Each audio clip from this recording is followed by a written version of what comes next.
Hello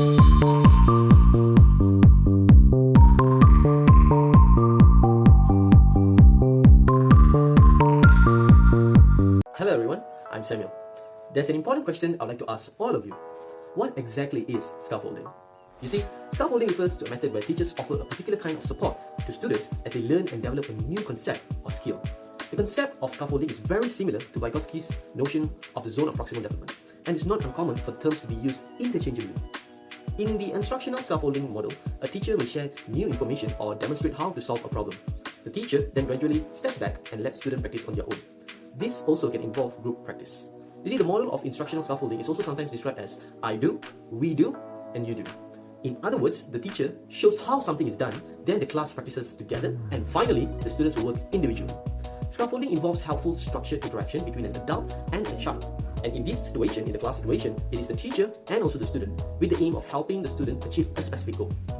The word scaffolding was first used by the psychologist Jerome Bruner in the late 1970s. According to Bruner's scaffolding theory, when students are provided with the support while learning a new concept or skill, they are better able to use that knowledge independently.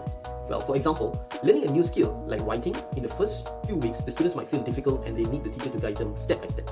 But along the way, after a few more days, slowly the students will start to adapt that skill, and he or she will be able to use that skill without any guidance or without depending on the teacher or anyone else anymore, as that skill had been stuck in them.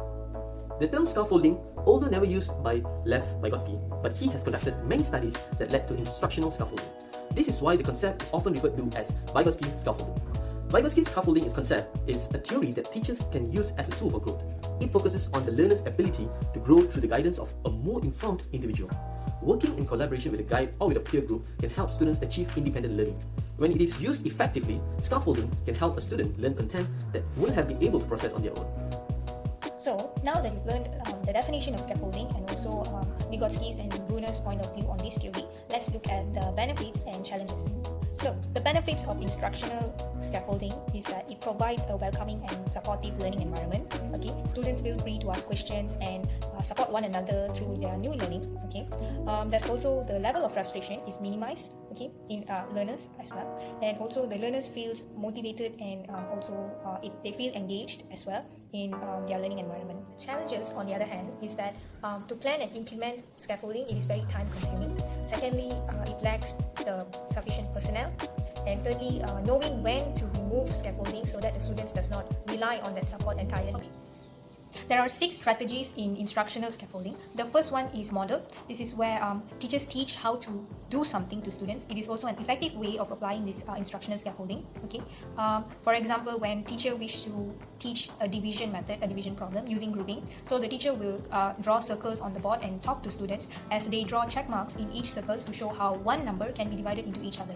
Okay. The second method is use prior knowledge. You see, students are not blank slates. They do have knowledge and experience in many different topics. So the teachers who are the ones who can connect new learning to prior life experience, and it helps students integrate information very quickly. For example, history teachers, they can use prior knowledge as instructional scaffolding when they ask students to connect current events to the historical events. Okay. The third one is talk about it. Students need time to reflect on their learning, so it can be beneficial to give them opportunities to absorb what they have just seen before they apply the knowledge to their independent work. So sometimes this kind of reflection is facilitated by putting students in pairs or in small groups. Okay. For example, the think, pair, share technique is also popular in scaffolding concept and can be used in classrooms more often. The fourth one is share important vocabulary. This is important for TESOL teachers especially. Okay, so one area where students may need an extra instructional scaffolding is reading. Before approaching a particular complex text, a teacher can share specific vocabulary, like words or phrases that may also pose as challenges. Okay, the fifth strategy is show what you mean. For example, using graphic organizers, and it can be extremely important in this instructional scaffolding. Okay, these tools helps students organize their thinking about complex or interrelated pieces of information using visual aids.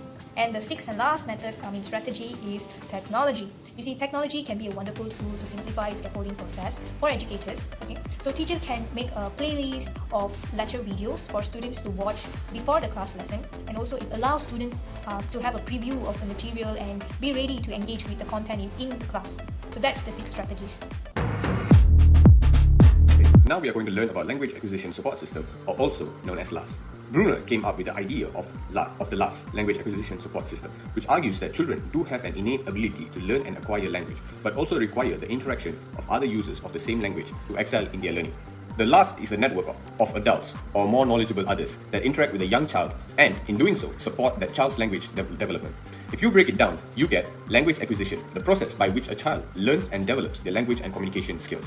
Support system, the support network that aids the children in their linguistic development. As with all linguist theories, this theory also has the pros and the cons. So now let's look at some of the strengths and weaknesses of Brunner's LAS model.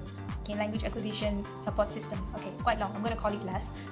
So the strengths for LAS is, firstly, it is easy to see how social interaction encourages language learning in infants and young children. Children who have grown up with close knits of social networks where they are immersed in language are more likely to develop their language and communication skills successfully. Second one is it encourages social interaction with children, and it also can help build bonds and relationships with friends, family members, and it makes them more confident, supported, and well-adjusted as they grow up. The third strength is input from a more knowledgeable other is a great way to improve knowledge and skills, even if one is already proficient in a particular area. For example, a child might be good at communicating their needs or monologuing, but with the input of a more knowledgeable other, they will learn turn-taking and other collaborative communication structures. So that's the strength. Now let's look at the weaknesses for LAS. So the LAS doesn't fully account for children with intellectual disabilities or other additional needs. A child with additional needs might require more extensive support and input than in their everyday interactions, and that would be enough to support a typically developing child. The second one is the quality of social interaction that each individual child receives may vary a lot, and yet there isn't always such a stark difference in the rate of linguistic development. So the children that receive more simplistic support can still go on to develop language and communication skills at a higher level. Now we are going to look at what is CDS. CDS is child-directed speech, also known as baby talk, and it is usually used by caregivers and adults when communicating with infants and toddlers. You see, CDS is a way a person's linguistic characteristic changes when communicating to an infant or toddler. It tends to be slower, more high-pitched, exaggerated, repetitive, and also it has more longer pauses. The benefits of CDS to babies is that babies will be able to differentiate different speech sounds.